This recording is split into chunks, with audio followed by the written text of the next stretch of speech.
to define the presidency. He's not happy, especially, we know this happened on Sunday, when the former president, Olusegun Obasanjo, in his 6-page open letter, appealed to youth to ensure that they vote the right persons into various elective posts. Obasanjo openly endorsed Obi, saying that he has an edge over his other opponents.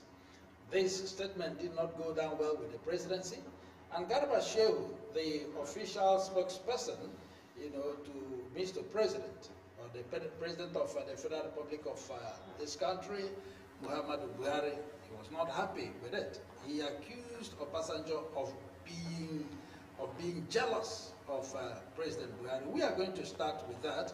We're also going to look at some other things. He also talked about Obasanjo, but let us start with this. In today's program, I have your discussants, the people you always love to listen to. And starting from my far left is Barrister Chukwuemeka Nwogu. Barrister Chukwuemeka Nwogu is a practicing lawyer here in Aba and also a security consultant. Barrister, you're welcome to the program. Thank you, moderator. Good day, viewers. Happy New Year to everybody, and may God bless us all. After him, I have Comrade Nnamdi Lekwachi. Comrade Nnamdi Lekwachi is a political affairs analyst and also a historian. Comrade, you're welcome to the program. Thank you for having me here, you, and for welcoming me. Happy New Year to you, all viewers. All right. Let me start with you, Council. Obasanjo openly endorsed, and shortly before we went on break, the little Xmas break, Obasanjo was in Enugu, where he admonished the Ohaneze Ndigbo that this is their time. And as at then, he never endorsed any person. But this time around, he has come out openly and publicly to endorse Peter Obi. And the presidency is not happy with that. There have been a lot of accusations on him. And then the most important, the number one thing, he said that Obasanjo is jealous because what he could not achieve in his tenure, Buhari has achieved that. Let's start with that.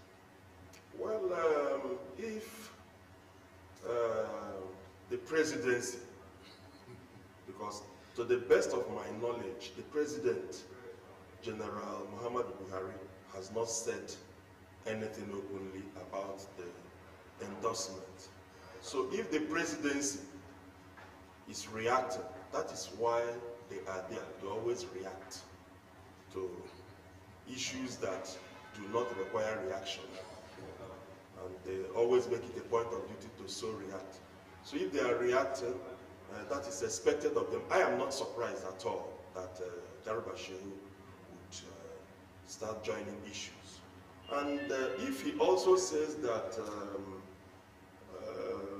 Buhari achieved what General Chief Olusegun Obasanjo wasn't able to achieve, yes, he also has a point. Because under the watch of Chief Obasanjo, the economy didn't go down. As a matter of fact, we had the Paris debts liquidated. If my history, I think Comrade would quickly assist me. You are the historian, yes.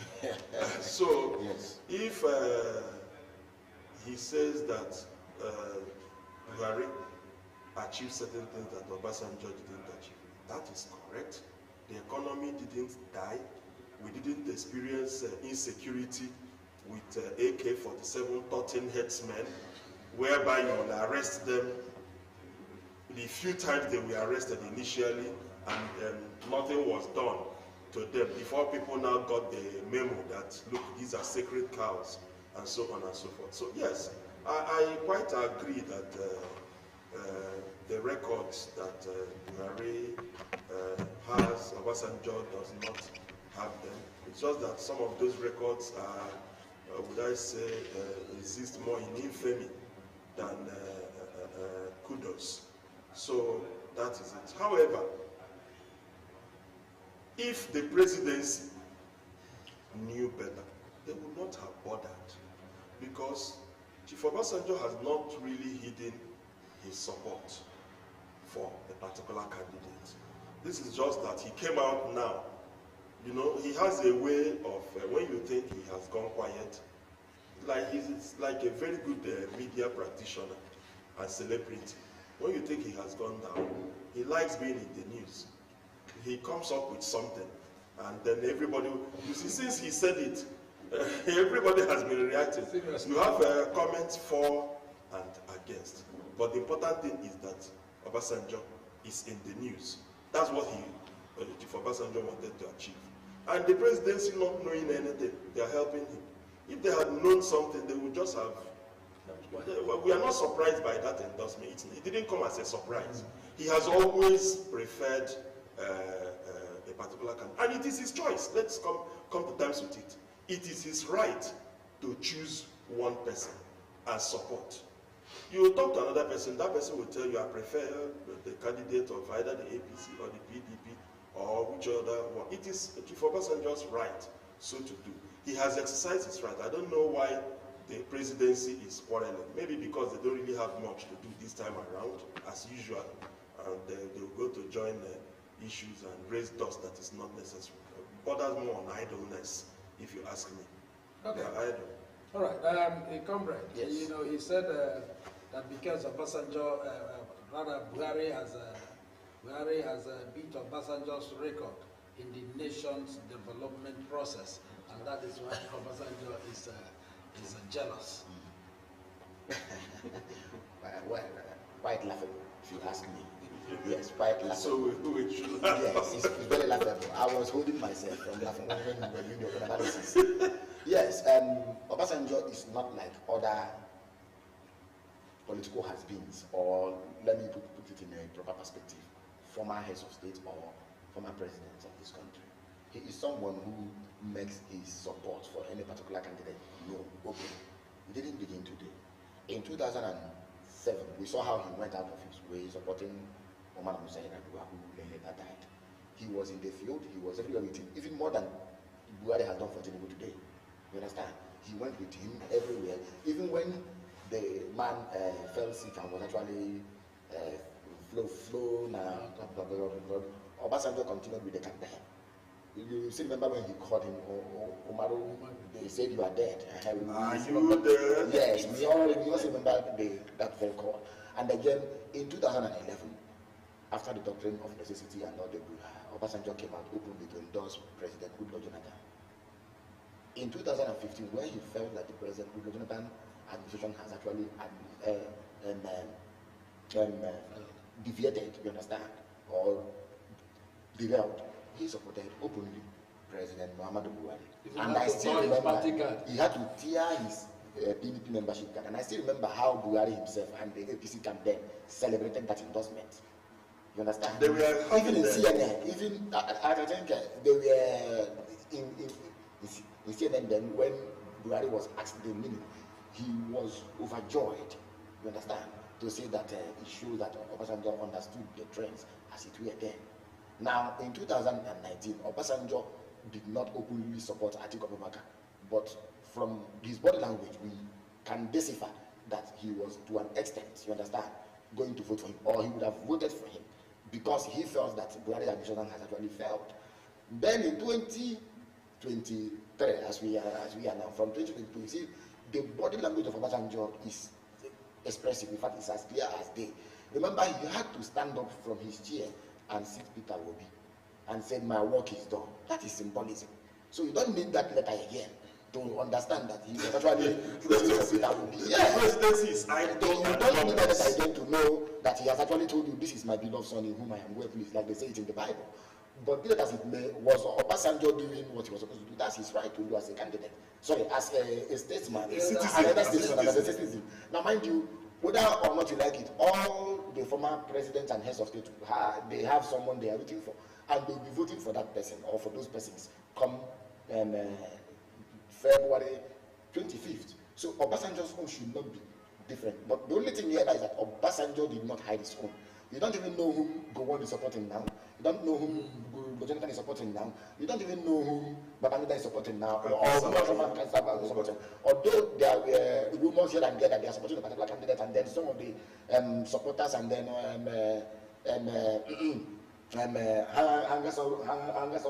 of these various candidates are saying they are with us, but you do not know. But they are expected to vote on the voting day.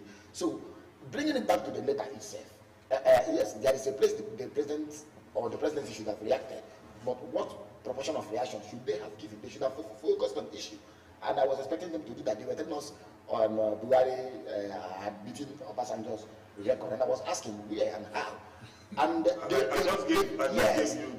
want to talk about the specifics. You see, the specifics now being that the only thing I know as a historian, because we are trying to be objective, I can compare the both is in the area of autocracy or autocratic tendencies. That under Obasanjo's watch, some governors were sacked, were impeached without following the constitutional provision, and that in most cases, because these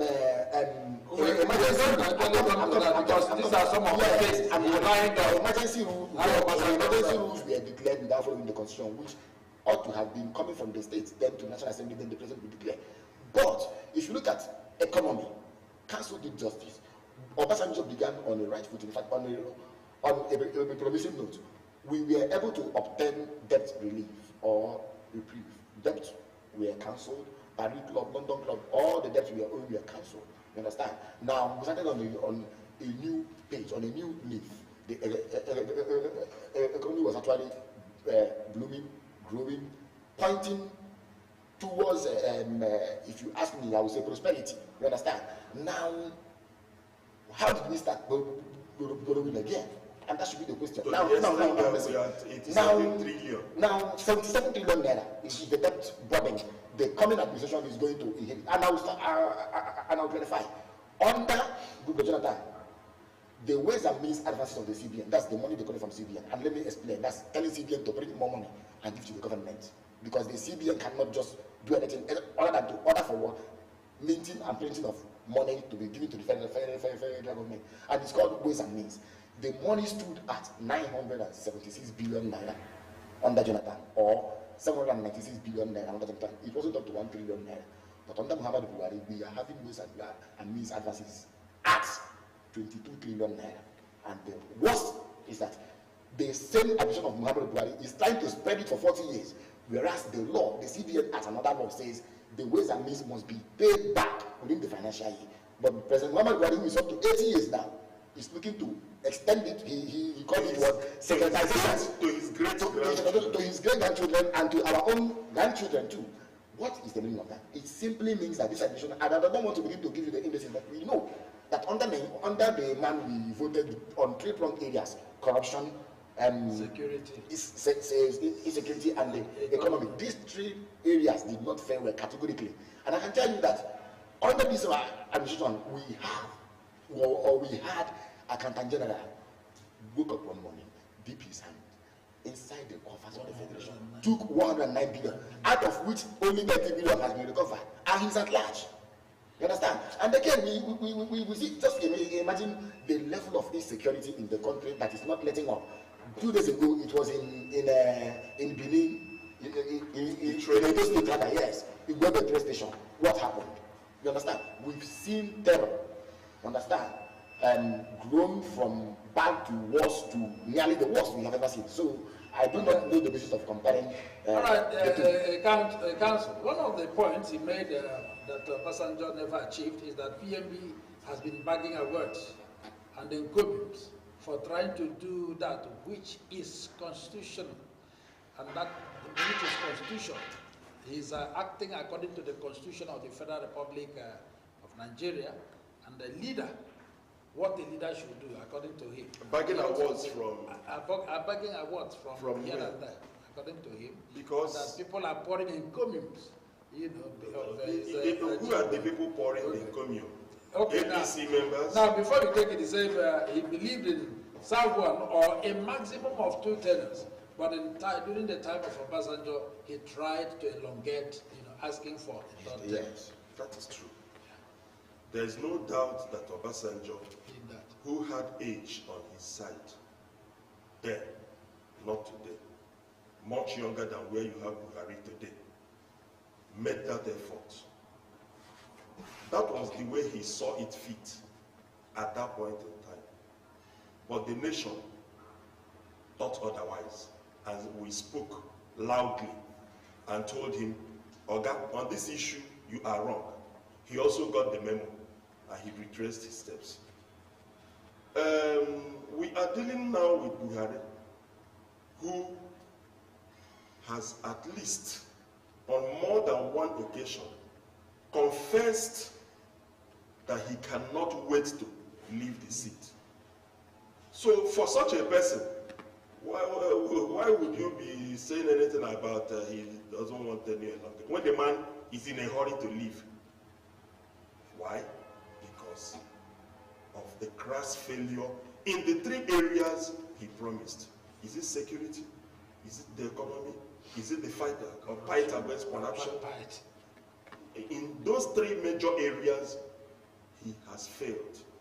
The APC administration has failed. Mr. President has not delivered on his promise. So, to begin to compare, will I say, orange with apples or with soursop, because they are all fruits, that is neither here nor there. The comparison is most unfair and unfortunate. All right, comrade, he said the PMB has said it repeatedly that he will supervise a better election than the one that brought him into office, and to leave as and when due. Yeah.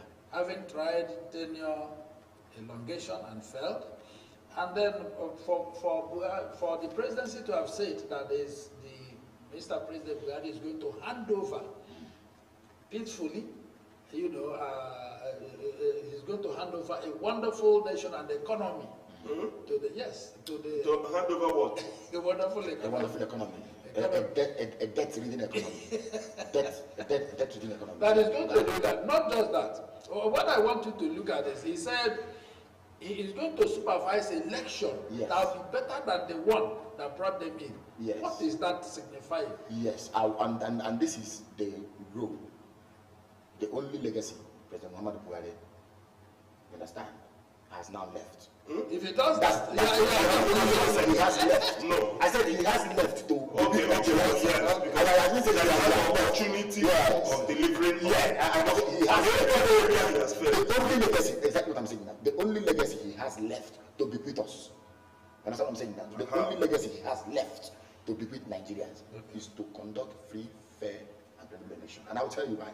2007, the election Obasanjo conducted, the election that saw to transition from one civilian government to the next, the first time in the history of this country, was flawed. And the person who even benefited from the election, President Omar Musa Yar'Adua, God rest his soul, was bold enough to admit before the G8, then now G7, that the election that brought him to power or to office was flawed. I'm using his word, flawed. He accepted. We remember the name Maurice Iwu, and then the election and everything that happened, yes.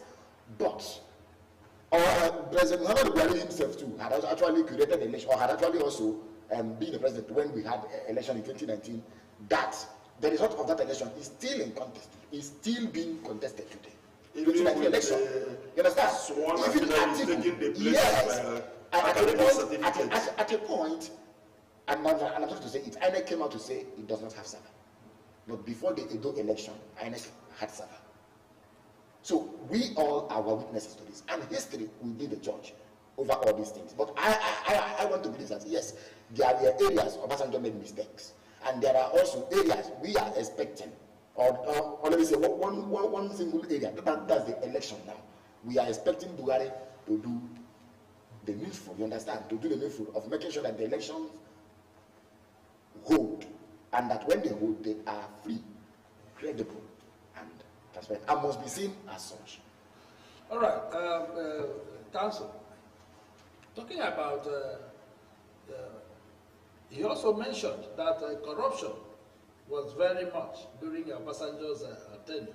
And then let us compare the degree of corruption then and now between 2007 to 99 when Obasanjo, between 99 to 2007 when Obasanjo left the office, and what we're experiencing now.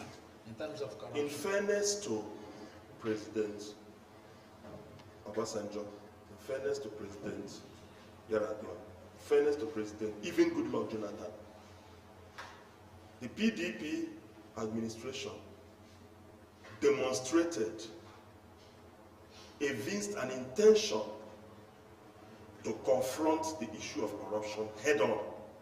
And they did. Whenever Obasanjo had opportunity of formation of ICPC and of pulling down any person or institution on grounds of corruption, he did not hesitate to do so. You've already taken the word out of my mouth. It was Obasanjo, the EFCC, that APC administration is using today to threaten people. Obasanjo gave them teeth. He said he conceived the idea, set it up, midwifed it, gave them teeth. They were not just backing, they were biting. Under the best was that even his party chairman then had to go. He sacrificed him. Even the Inspector General, that was the highest, Yes. Tafa Balogun, when Obasanjo had the evidence before him, he said, from here in my office, you're going. From there, the man was weeks away by his own age that brought him. So, under President, even Goodluck Jonathan, we had the man, what's that his name? Is it Yakubu or somebody? That was also being prosecuted. Then the APC was shouting that it was witch hunting. All the prosecutions by the PDP administration, yes, APC, and the political parties that had earlier on, come together to give birth to APC, were all complaining that it was witch hunting. Now, you are comparing two things that look alike, not just fruits. Under President Muhammad Buhari, what do we have? Snakes. First, we started with pythons swallowing millions. Along the line, their junior brothers, the snakes, also got jealous and had to swallow their own. Gorillas swallowed. The chimpanzees and smaller apes equally got jealous and had to go for their own, and they swallowed. All kinds of people have been swallowing money under this present APC administration. And what has been this EFCC? What have they been doing? Yes, they would catch or tell us that they have caught people. It's always media trial. Usually, media trial, no convictions. Media trial. And even the man that had 109, the Accountant General, yeah, he saw the theatrics that he came to play. Under Obasanjo, nobody played those tricks and got away with it. Exactly. They would still get you down. Exactly. So, if we begin to compare, you see where we are. And looking at taking the comparison further, my brothers, sadly, last week, on 2 days, I had to go to Umuahia. I bought petrol to fill my tank. It couldn't fill it. I bought 5,000 naira worth of petrol to go to Umuahia. I bought 5,000 naira worth of petrol to come back. On Thursday, I did so on Friday. On Wednesday and on Friday. After is just about 10 liters. And that's what I'm telling you, because I am lucky that I have a car, a Japanese vehicle, that the fuel economy is a bit reasonable. Luckily for me, it is not those fuel guzzling giants. Like my former chief. Yes. So I don't know what people are trying to tell us. I don't know the basis for the comparison. On what basis are you saying this man is jealous, this one is better, and so on? I will, after our break, I'll come back to you on that, because you've been there. You've been I think it was chief executive as a local government chairman. Yes. You had PAs and you had heads. Yes. I'll come back to you on that. But before we go on break, quickly, comrade. Yes. Now, Shehu said that Obasanjo created, or rather what he did was a recipe of political instability. Because of that, his third tenure, the elongation of tenure, that there was instability, political instability in Nigeria during his tenure. Well, the definition of instability is now relative, you understand? Yes, it's very relative. It depends on who does the defining or the definition. But I want to come in this way. You see, when Obasanjo began to articulate his third-term agenda, there were senators who were rooting for him. There were House of Reps members who were also rooting for him. There were some persons, even governors, who were rooting for that very third-term agenda. You understand? Obasanjo was not in it alone, although there were voices of reason, or there were voices of reason that actually prevailed. And then, certain governors and those, we must also not fail to thank the then Senate President, Ken Namani, who was able to put the House together, and then constitutionality prevailed over what would have been unconstitutional tendencies. Yes, over self-interest or self-ambition of a particular president. But then that's by the way. But I am looking at what Garbachev said in terms of the economy. Obasanjo not doing well or not doing better than President Muhammadu Buhari, or fighting corruption. And I have to say this, you see, yes, you said it. Obasanjo, the two institutions with which we are fighting corruption today, whether you talk about ICPC, that's the Independent Corporations and Other Offenses Related Commission, or the EFCC, the both were established by Obasanjo. And we know the character of the former chairman or the former bosses of this person. Ever since Obasanjo left, we have never had a Nubulibadu, the figure of Nubulibadu, who will go the extra mile, you understand, to make sure every person said to be politically corrupt or to be said to have laundered money. It was under Obasanjo we had the issue of Alamese and the rest of them, you understand? Now, what happened to a governor like Ganduje under Buhari? Gandola. What happened? It was under Obasanjo that we remember. I don't even remember the integrity group in the House of Reps that actually now came to fore. It came to fore under President but then Obasanjo laid the groundwork for all these things. And I had to say this: both Obasanjo and Buhari were, should I say, plenipotentiary or ipso facto ministers of petroleum affairs. But under Obasanjo, we didn't hear such things like oil theft. But under Buhari's watch, the oil theft we are hearing about, in fact, to a point, at an extent, to a point, to an extent, there was a report that Nigeria's quota from OPEC was supposed to be about 1.6 trillion naira or so. Now, Nigeria could only produce, or could only come up with 1.3 million barrels per day, out of which 900,000 went to private hands. Now, we are grappling with 300,000 or 400,000 barrels per day. That's the meaning. So, Obasanjo and Buhari, they have happened to us and they are part of our history, or Buhari is still happening to us. But if we are to be kind and objective enough, we know who bettered the other, and we know who outdid the other. You understand? I have said it here now. We've seen Buhari. See, Buhari is leaving Nigeria, especially the economy, in dire straits. In fact, in better than he met it. In shambles. In a shambles. In a shambles. Why? You see, I have been asking the question: are these candidates, whether you are a Labour Party, whether you are PDP, have they studied the budget of 2023? Do you know the budget says Nigeria is looking to make expenses, or Nigeria is looking to have 21.8 trillion naira, but Nigeria has only 9 trillion naira at hand. We are having 12.1 trillion deficit. And we are going to borrow to fund the budget.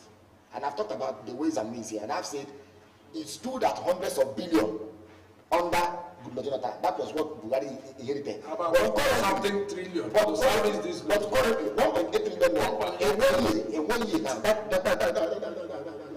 That one is only 2023. Now, how much did Obasanjo borrow? How much did Obasanjo borrow? So, no, busy paying off. Now he got the Paris Club to write up those debts. Exactly. Using and again, there is no basis of comparing the economy, because the worst thing Buhari did to Nigeria, the worst thing he did was the team he assembled to manage the economy. You can't compare that with the team Obasanjo had. Because Okonji Iweala, all these Olusegun Aganga, and experts, people who were known in their fields.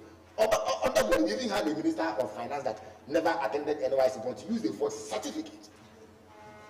And we are fighting corruption. So the things are many. But then, like as you said, history will vindicate the just. All right, wonderful viewers. We're going to go on a very short break, and when we come back, issues of the moment will continue. Don't go away. Keep watching Living Television until we go back. Allow me to enjoy myself.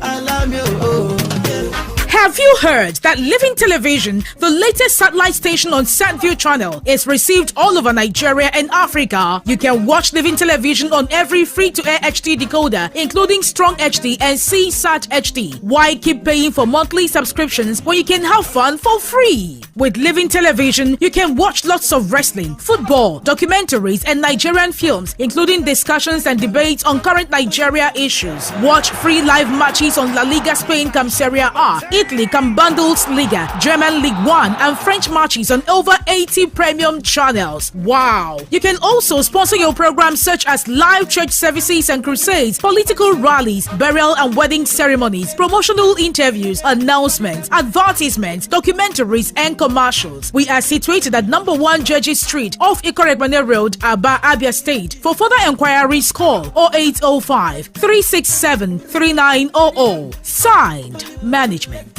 allow me,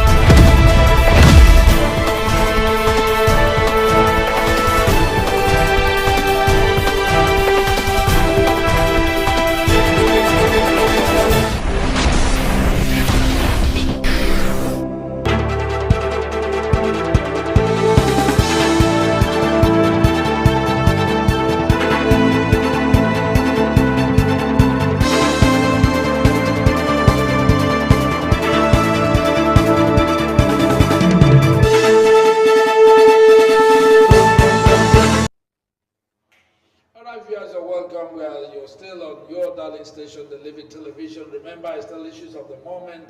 Issues of the moment, you know, is a current affairs program that comes to you from the stable of the Living Television. And I'm sure today's on, you are enjoying it because a snake seen by one person, they say, has always been a python. And that is why we are extracting the attack from the presidency and also comparing it with what happened between 1999 and 2007 when Obasanjo left the seat of the presidency.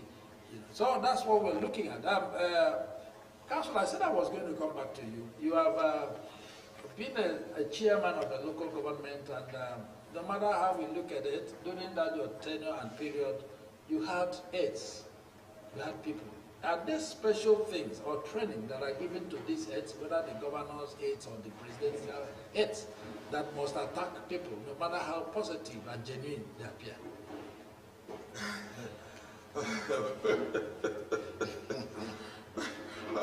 Permit me to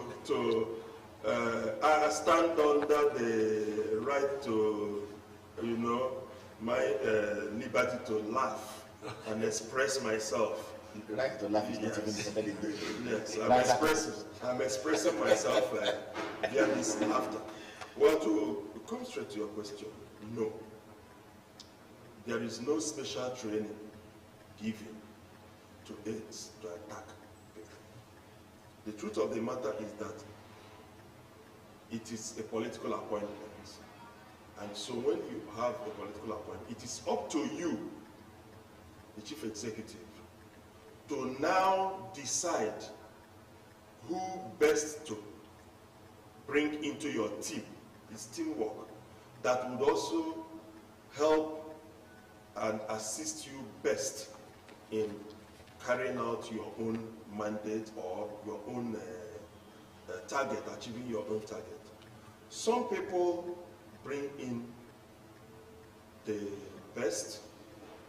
You mentioned when Obasanjo was there, yeah, and had the economic team, yes, headed by Ngozi Okonjo-Iweala. Soludo was there, and several other people. It's on record that that team has remained the best. Goodluck Jonathan also tried. Yes, he did well too. Did very well. Retained some of those people also. Yeah. Because in football, they say you don't change the winning team. But when this administration came in with their own mindset of erstwhile marginalization, and therefore we are coming to reinvent the wheel, away with the old, yes, the new broom appeared to sweep clean, but the old broom knew the corners well, and that was exactly what now happened, that they started faltering. After spending 6 months without cabinet. Yes. 6 months without cabinet. And after having run for how many times trying to get to that office, yes, eventually he came in, and then he had to wait for 6 months to get people in, and still ended up choosing the worst in the history of this nation. The military even did better than this present APC administration. That is the truth of the matter. Now, when, as a chief executive, you notice that your media people or people that help you to respond to issues, that their job is to, in security parlance, you have what you call search and destroy. That they are engaging in that particular tactic of search and destroy. It is up to you, if you do not like it, either to call them to order or to change them and bring people in that would, help you achieve what you have in mind. The fact that you have retained them over the years is indicative of the fact that you are good with their tactics. Whatever they are doing, you cannot be held to tell us that. Can you imagine this foolish boy I sent to go and buy Indomie for me, went and bought spaghetti instead or something? No. And every day, that child does it, and you still manage to cook the spaghetti and eat it. Tomorrow you complain again. The child has realized that you leave what Oga tells me. The truth of the matter is that Oga likes spaghetti, and so that child will continue to get spaghetti for you. So nobody trains aides to insult or abuse. Yes. However, aides have their general or strategic mandate, general instructions. That's what you mean by strategic mandate. You just tell them, look, anytime somebody attacks me, I want you to take out the person.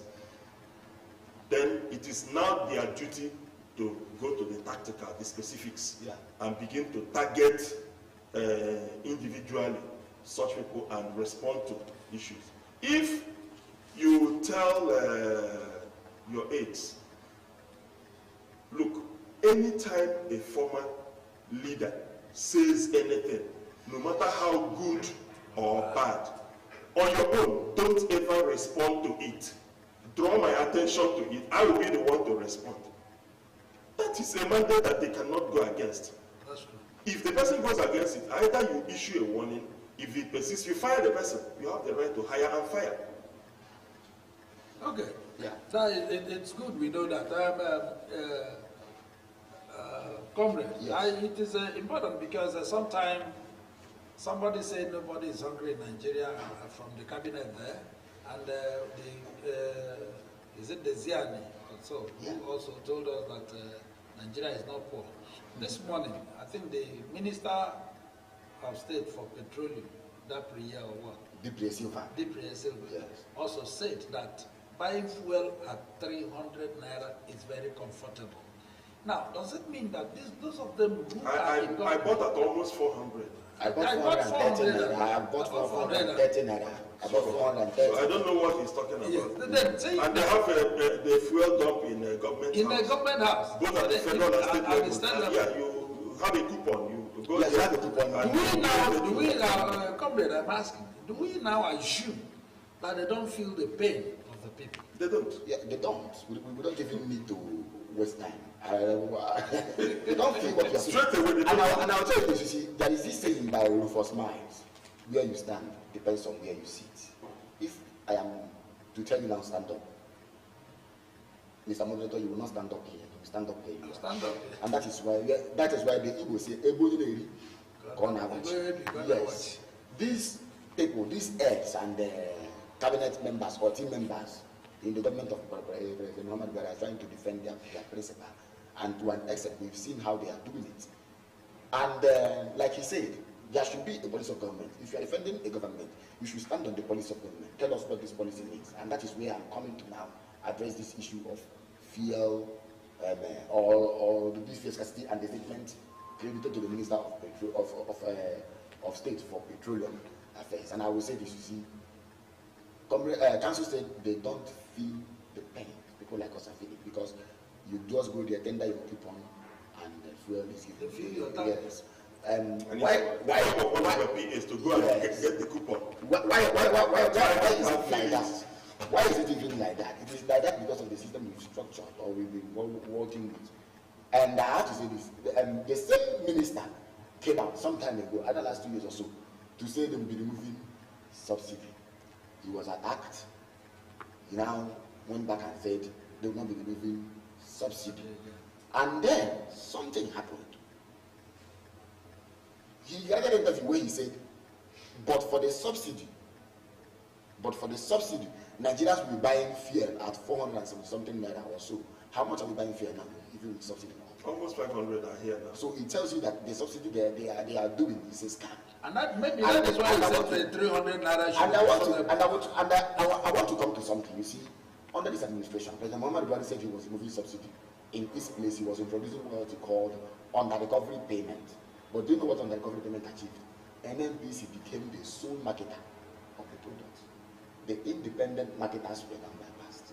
They no longer have access to import this product. NNPC is now selling through its subsidiary, the Nigerian Petroleum Product Marketing Company, a subsidiary of the NNPC. And that is why, you see, when this product lands with mother vessel, it lands in the mother vessel. That's what you call the super tanker. Yes. The owners of tank farm will now hire daughter vessels. Do you know how much it costs to hire these vessels? Sometimes it's up to $100,000 and more. And they will now bring the tank farm. Then these marketers will now go buy it from them. At NNPC price template. But most times you see that it is no longer easy to control the price because even dollar is scarce. And the president is the Minister of Petroleum Affairs. He does nothing about it. The second person after him does nothing about it. And we don't even, do you know, as we speak, during this Christmas, in a place like Zamfara, the petroleum, the fuel price was around 1 something naira. Well, in Abia, an oil producing state, we were buying, I bought for 430 naira. So, why would they feel it? They will not feel it, because they are not paying for the ones they are consuming. We are the ones paying for them. All right, Council. Shehu alleged that former President Olusegun Obasanjo destabilized the internal democracy by orchestrating impeachment after impeachment of governors who were not compliant to his highly imperial administration. Well, there is no doubt that under President Obasanjo, some governors were impeached. The question would be, for what reason? Exactly. They were not just impeached. There were allegations against them. Constitutional provisions were made. Some went to court, almost in all the cases. In the areas that he temporarily had to relieve some governors due to emergency rule, they were not just relieved.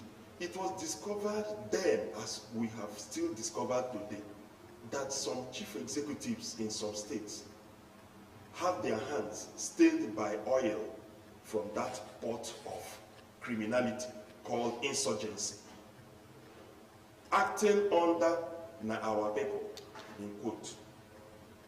They were busy taking sides with criminality that was festering.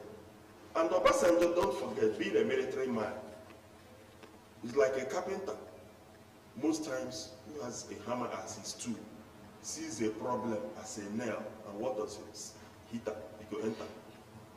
And so, he decided to behave like the military man. On some occasions also, President Muhammad Buhari has equally come out to clamp down in undemocratic manner the voice of dissent.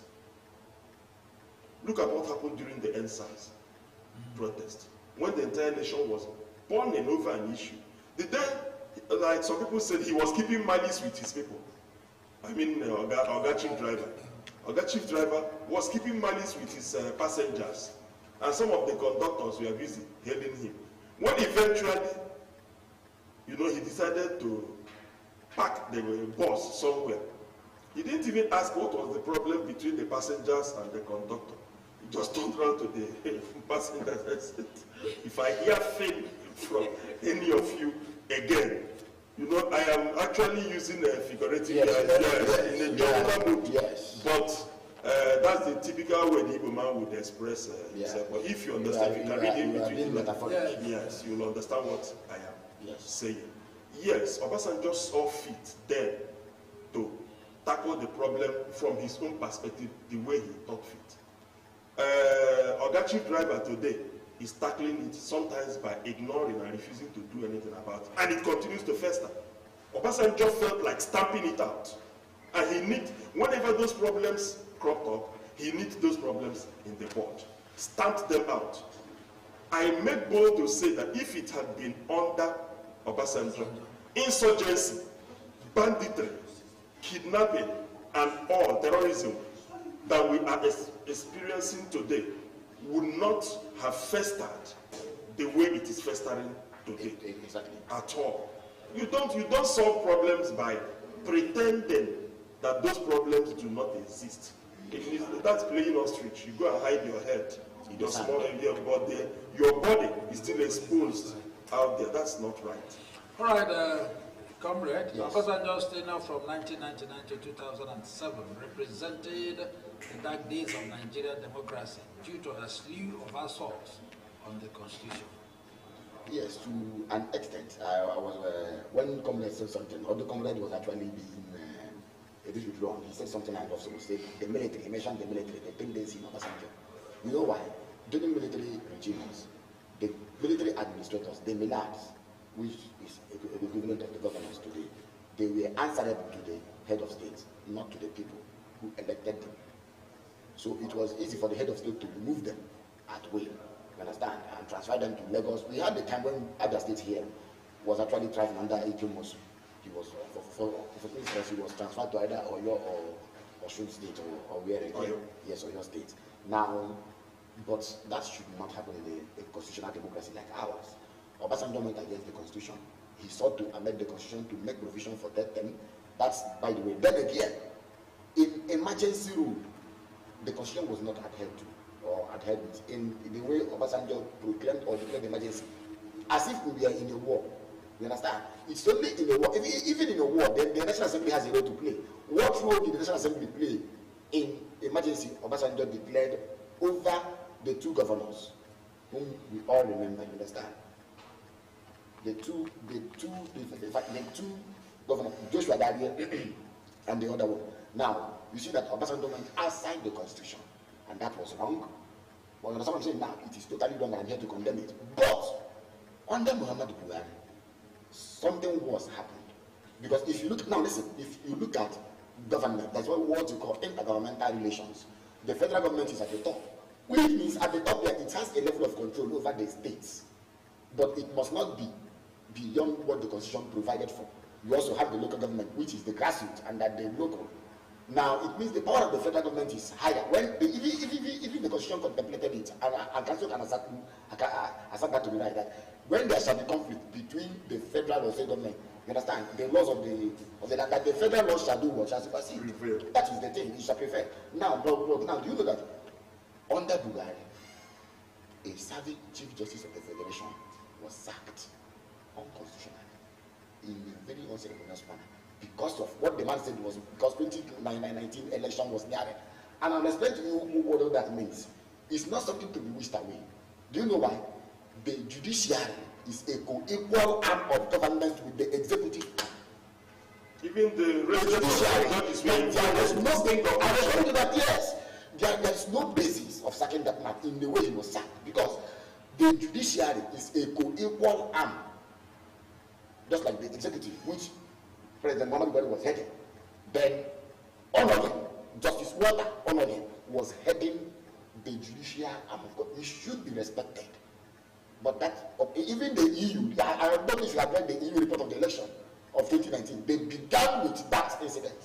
The report of the EU 2019 began with the sacking of the Chief Justice of the Nation. To tell you that that election was actually structured to favor a particular person or candidate. Now, if you are to compare, you now ask yourself, does it mean that because Obasanjo had a tenure that was flawed or that was characterized with unconstitutional tendencies or things or practices, should it justify, or should this justify constitutional anomaly as they may have to do with Buhari? No, we are not here to begin to realize this person sacked this governor, this other person sacked this people.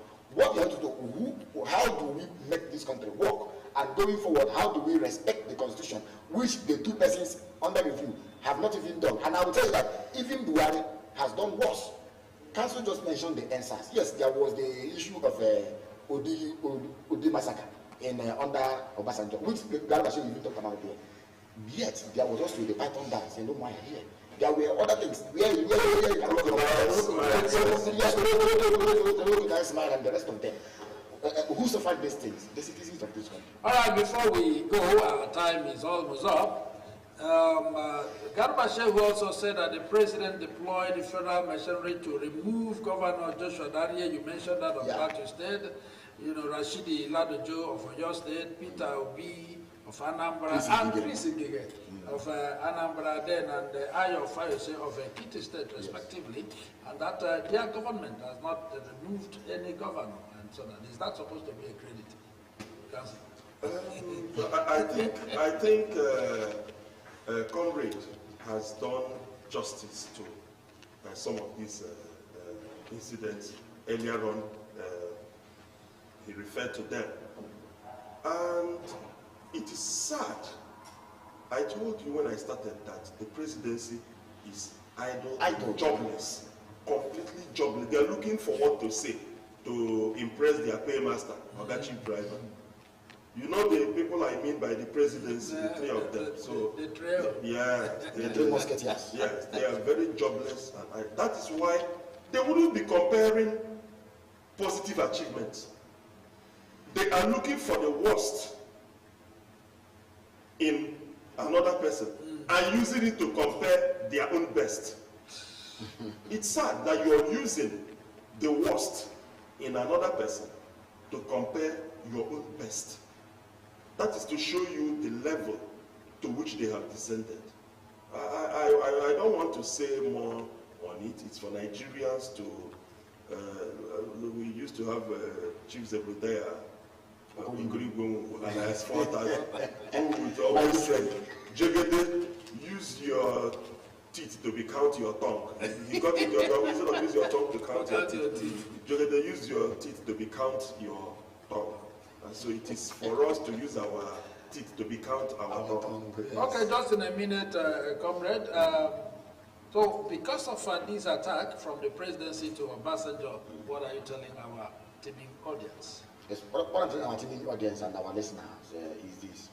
We've seen the mistakes of Obasanjo. We've seen those of President Muhammadu Buhari, which we have actually x-rayed here, which have actually amplified here, which have actually spotlighted. The task, the onerous task of taking Nigeria to where it should be is left for us. As Obasanjo, he has made his choice to support or pitch tent with Peter Obi. President Muhammadu Buhari has actually also empirically pitched his tent with Tinubu. We are not sure about that. Yes. We are not sure. He's supporting. Yes, there are feelers that say. You know, he's a man of God language. He shows that he's doing like this. Saying he will not be supporting the APC candidate, but that's by the way. Which part of the body did he use to talk? Is it the I think I appreciate Nigerians.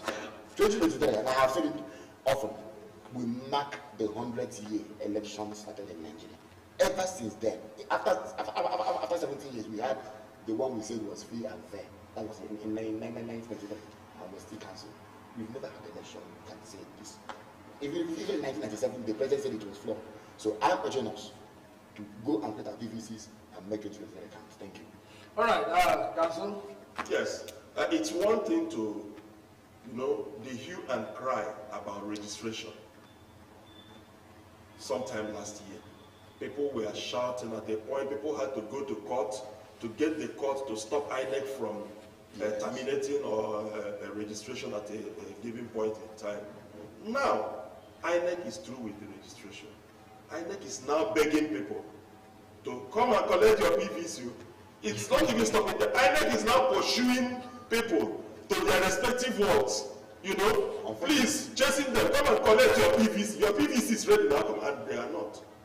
On the day of election, or when INEC now says we have moved on to another assignment preparatory to the conduct of election. I don't know why Nigerians always do that. You would give a timeline and say this is the day we are closing. Nobody will give 6 months, nobody will bother. Until 2 days to just 2 days, like he said, at best 1 week. Everybody will now start shouting. So please go get your PVC and you will talk. Like Oga, I said, so Oga Chief Driver talks body language. This is the only time you are allowed to talk legally with your thumb. Use your thumb that day to talk. Use your thumb to count your thumb. All right, wonderful viewers, this is the march we're going to take today. I am sure you heard it all. Obasanjo has done his bit. Let this present administration do theirs and let us stop this game of blaming and so on. So that is exactly what our discussants have said here. You had the drawing of the comparisons, and also you had, I'm sure you have used your, is it your teeth to count your tongue? Yes, use your teeth. To count your tongue. Use your teeth to count your tongue. Okay. So that is it. Now we want you to do, and you had what the two of them said, go get your PVC. The thing is right there, either at INEC workshop, either INEC offices, and also in the wards now. By the 15th of this month, I think, or so, it will go back to local governments. Good. So go to your ward now and pick your PVC and make sure you thought. Listen, it is not just enough for you to stand there or sit down there and blame government. If anything goes wrong without your voting, you are the problem Nigeria will be facing, and you know what that means. Having said that, we are coming to the end of today's program. From my far left is Barrister Chukwemeka Nwogwu. Barrister Chukwemeka Nwogwu, we're happy having you here today. Thank you, sir, and I'm glad to be back. Yeah. After all the feasting in my maternal home, they really damaged me with enough food during the Christmas celebrations. All right, and Comrade Nnamdi, we're happy having you here too. I am happy being here. I will always be. Thank you so much. You are still owing us our rice. Yes. And wonderful viewers, this is your command, Chinedum Adele. Keep watching Living TV until we come your way again. Remember, tomorrow is Nigeria Today. Make sure you be there. Keep watching Living TV. Allow me to enjoy myself.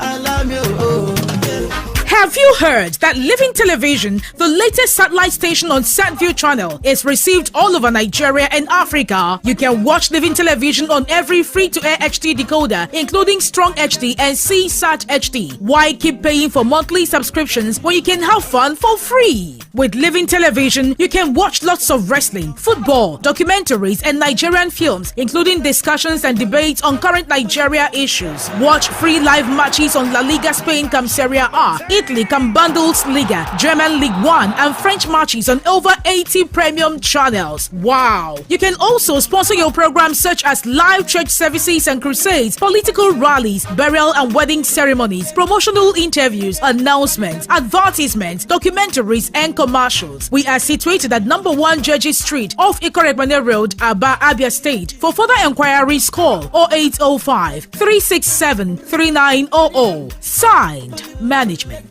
I love you.